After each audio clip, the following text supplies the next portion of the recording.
तिरुपति के प्रसादम लड्डू में चर्बी और फिश ऑयल मिलने के बाद इस मामले में आंध्र प्रदेश के डेप्यूटी सीएम पवन कल्याण ने दुख जताया।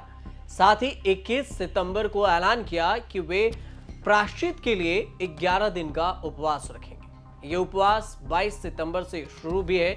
वहीं इस मामले पर आंध्र प्रदेश के पूर्व सीएम जगन मोहन रेड्डी ने प्रधानमंत्री नरेंद्र मोदी को चिट्ठी लिखी। मिलावटी घी के इस्तेमाल की खबर ने पूरे देश को हिलाकर रख दिया।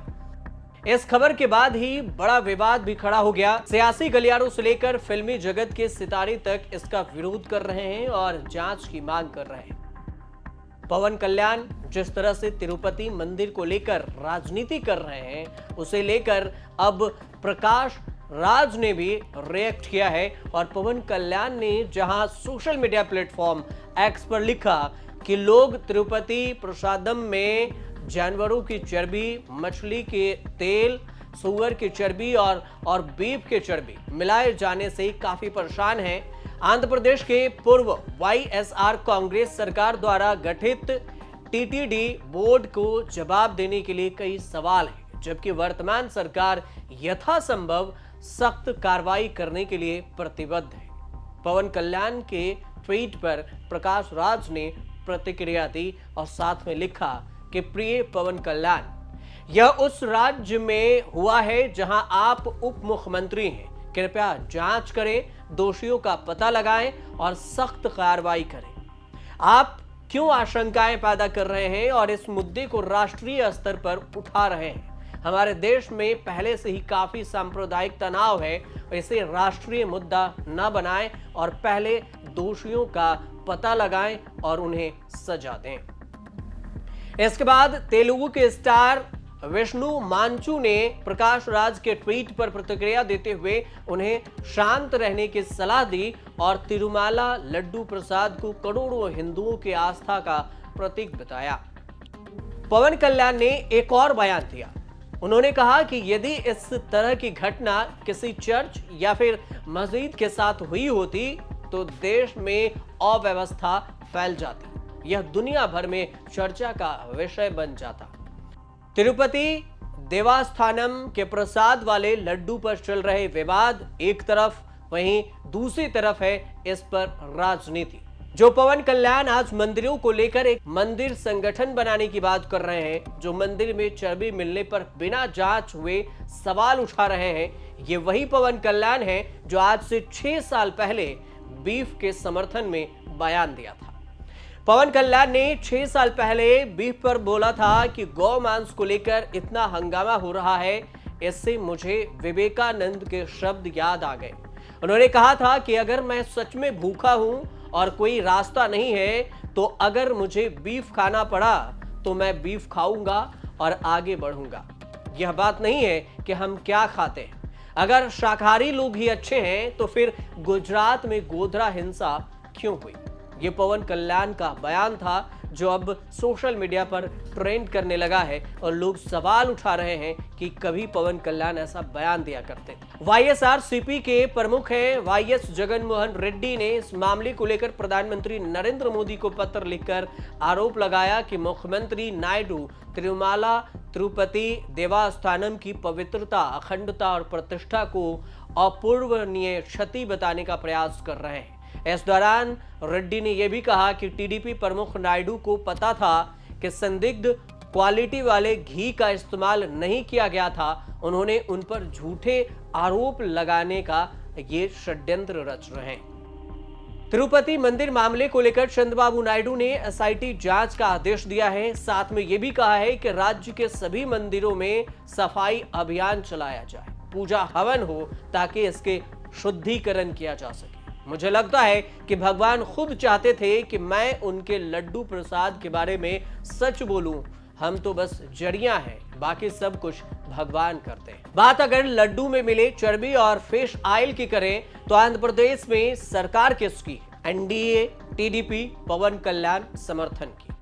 पवन कल्याण खुद डेप्यूटी सीएम है, चंद्रबाबू नायडू सीएम है, फिर भी बयानबाजी से ज्यादा जांच पर अगर ये फोकस किया जाता तो इसकी जड़ें तक पहुंचा जा सकता था। लेकिन अगर ऐसा करते तो फिर लड्डू पर राजनीति से चूक जाते। शायद यही वजह है कि राजनीति ज्यादा हो रही है, जांच कम। एक्टिंग की दुनिया से राजनीति में आए पवन कल्याण लोकसभा चुनाव के दौरान खूब सुर्खियां बटोरी थी। पवन कल्याण साउथ फिल्म इंडस्ट्री के जाने माने स्टार हैं। पवन कल्याण का असली नाम कोंडियला कल्याण बाबू है। पवन कल्याण को साउथ फिल्म इंडस्ट्री में पावर स्टार के नाम से भी जाना जाता है और पवन कल्याण साउथ फिल्मों के सुपरस्टार चिरंजीवी के छोटे भाई हैं। उन्होंने अपने फिल्मी सफर की शुरुआत फिल्म अक्कड़ अम्माई लक्कड़ से साल 1996 में की थी। इसके बाद उन्होंने साउथ की कई बड़ी हिट फिल्में दी। पवन कल्याण को साल 1998 में फिल्म थोली प्रेमा के लिए राष्ट्रीय पुरस्कार भी मिल चुका है। पवन कल्याण को अभिनय की दुनिया में 2 दशक से ज्यादा समय हो चुका है। पीठापुरम विधानसभा क्षेत्र से जीतने वाले पवन कल्याण ने अपने बड़े भाई चिरंजीवी के साथ मिलकर अपनी राजनीति यात्रा की शुरुआत की थी। चिरंजीवी ने 2008 में प्रजा राजम पार्टी की स्थापना की थी। हालांकि अपने भाई द्वारा प्रजा राजम पार्टी का कांग्रेस में विलय करने के बाद पवन कल्याण राजनीति में बहुत ज्यादा सक्रिय नहीं रहे। बाद में पवन कल्याण ने 2014 में जनसेना पार्टी की स्थापना की। प्रजा राजम पार्टी के कांग्रेस में विलय होने पर पवन कल्याण पार्टी से बाहर हो गए और 2014 में पवन कल्याण ने चुनाव नहीं लड़ा, लेकिन उन्होंने टीडीपी और बीजेपी का समर्थन किया। साल 2019 में उन्होंने अकेले चुनाव लड़ा था, लेकिन इस चुनाव में पवन कल्याण को हार का मुंह देखना पड़ा। हार के बावजूद भी पवन आगे बढ़ते रहे, वे लोगों की आवाज बनते रहे और इसका फल 2024 के लोकसभा और विधानसभा चुनाव में देखने को मिली।